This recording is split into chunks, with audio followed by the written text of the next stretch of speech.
Hello বন্ধুরা, Rajnandini food লাভার্সে আপনাদের সকলকে স্বাগত। তো দেখতেই পাচ্ছেন প্লেটের মধ্যে চিকেন নিয়ে চলে এসেছি। সেটা বেশি পরিমাণে না, জাস্ট সামান্য পরিমাণে। আর চিকেনগুলো দেখতে পাচ্ছেন একদম সরু সরু করে কেটে নিয়েছি। তো কি বানাবো বলুন তো? আজকে বানাতে চলেছি চিকেন ফ্রাইড রাইস, অনেক সহজ পদ্ধতিতে। তো প্রথমে চলুন চিকেনের মধ্যে স্বাদ মতো নুন দিয়ে দিই। এরপরে দেব এর মধ্যে কাশ্মীরি গুঁড়ো লঙ্কা, সামান্য পরিমাণে দেব গরম মশলা, এরপরে দেব বাড়ির বানানো গোলমরিচ গুঁড়ো। এখন আমি দিয়ে দেবো জাস্ট সামান্য পরিমাণে হলুদ গুঁড়ো, হাফ চামচের মতো ভিনিগার ও হাফ চামচের মতো দিয়ে দেবো ডার্ক সোয়া সস। এরপর সবশেষে এর মধ্যে দিয়ে দেবো বড় চামচের 1 চামচ কর্নফ্লাওয়ার। কর্নফ্লাওয়ার দেওয়ার পরে সমস্ত চিকেনটাকেই ভালো করে এইভাবে নাড়াচাড়া করে নিয়ে ম্যারিনেট করে নেব। ম্যারিনেট করে নিয়ে প্রায় 15 থেকে 20 মিনিট আমি এটাকে রেস্ট করতে দিয়ে দেবো। চিকেনটা প্রায় 20 মিনিটের মতো ম্যারিনেট করে নিয়েছি। আর দেখতেই পাচ্ছেন সমস্ত মশলা তারপরে কর্নফ্লাওয়ার একদম ভালো করে এইভাবে চিকেনের গায়ে লেগে গেছে। আর একদম এই দেখুন সরু সরু করে এইভাবে তুলে নেব আর গরম তেলের মধ্যে একে একে ছেড়ে দেবো। তো এইভাবে প্রত্যেকটা চিকেনকেই ফ্রাই করে নেব। দেখতে সমস্ত চিকেনগুলোকে এরকম ভালো করে ডুবো তেলে ফ্রাই করে নেব। দেখতেই পাচ্ছেন প্রত্যেকটা চিকেনকেই এভাবে দিয়ে দিয়েছি। আর খুব সুন্দর একটা বেশ লালচে লালচে কালার হয়ে এসছে। তো এই অবস্থাতেই চিকেনটাকে এরপরে আমি তুলে নেব। দেখতেই পাচ্ছেন বন্ধুরা একটা বড় সাইজের পাত্র নিয়ে নিয়েছি আর এর মধ্যে দিয়ে দেব সাদা তেল, প্রায় 4 চামচের মতো সাদা তেল দেব।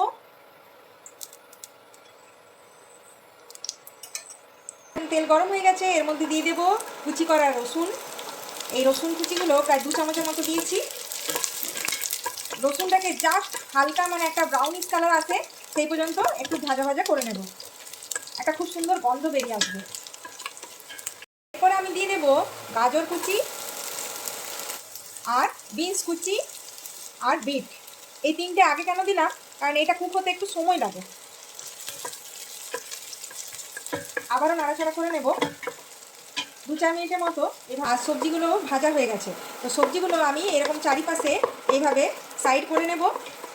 তারপর আমি 2টো ডিম নিয়েছি, এই ডিমটাকে এই মাঝখানেই দিয়ে দেবো। তাহলে কি আমাকে আলাদা করে আর করতে হলো না।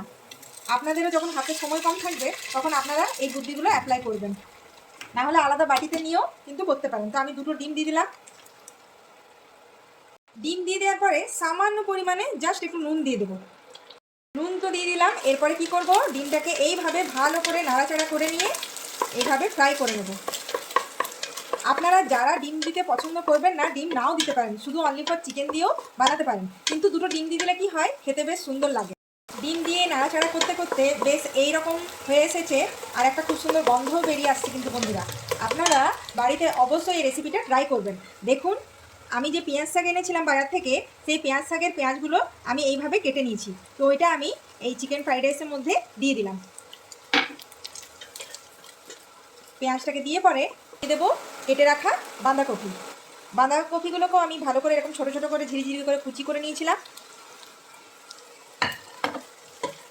পেঁয়াজ আর বাঁধাকপিটা লাস্টে দিয়ে এইভাবে এরকম সতে টাইপের করে নেব। দেখবেন এইভাবে করলে একটা রেস্টুরেন্টের যেমন থাকে না সবজিগুলো, সেরকম এইভাবে ভেজিটেবলগুলো কিন্তু থাকবে।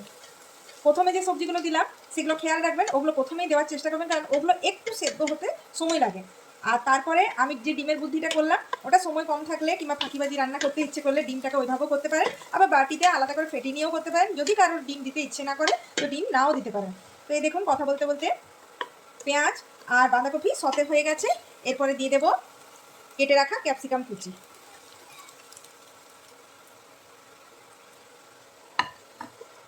এখন দেখবেন সমস্ত ভেজিটেবল আর ডিম এগুলো একসাথে এইভাবে সতে টাইপের হয়ে এসেছে, মানে প্রায় রেডি। তখন এই যে সেদ্ধ করে রেখেছিলাম, এটা হলো দেরাদুন চাল। এভাবে আমি জল ঝরিয়ে একটা ফুটো ফুটো থালার উপরে জলটা ঝরিয়ে রেখে দিয়েছিলাম। তো এইটাকে আমি ধীরে ধীরে এরকমভাবে ছড়িয়ে ছড়িয়ে সবজির মধ্যে দিয়ে দেবো। অল্প অল্প করে এইভাবে আমি ভাতটা যেটা সেদ্ধ করে রেখেছিলাম সেই ভাতটাকে এইভাবে দেবো আর মাঝে মাঝে একটু করে নাড়াচাড়াও করে নেব।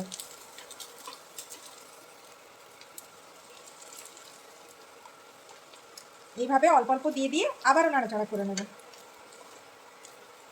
দেখতে পাচ্ছেন কত সুন্দর দেখতে লাগছে না বন্ধুরা? ভাতটা দিয়ে দিয়ে সবজির সাথে নাড়াচাড়া করে নিয়ে প্রায় আমি 2 থেকে 3 মিনিটের মতো চালটাকেও ফ্রাই করে নিয়েছি। তো দেখতেই পাচ্ছেন কত সুন্দর কালার হয়েছে, বেশ সাদার মধ্যে রং বেরঙের, দারুণ দেখতেও লাগছে আর খুব সুন্দর, সত্যি কথা বলতে গেলে দারুণ একটা গন্ধও বেরিয়ে এসেছে।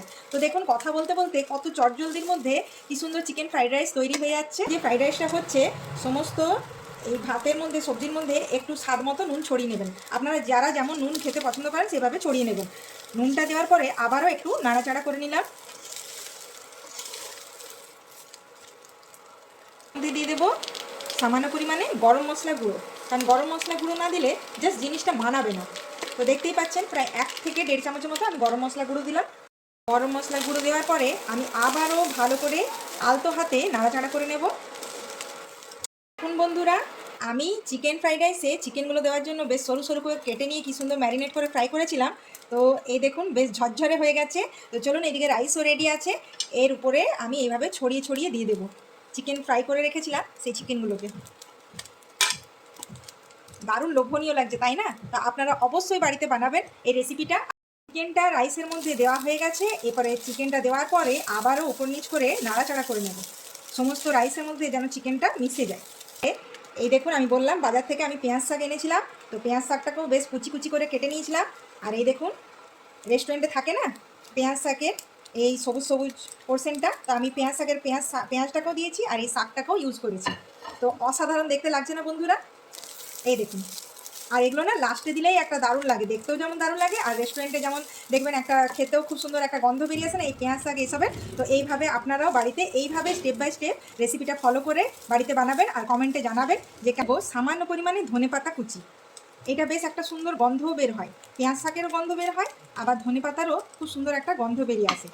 তো দেখতেই পাচ্ছেন দেখতে যা দারুণ হয়েছে না কি বলবো।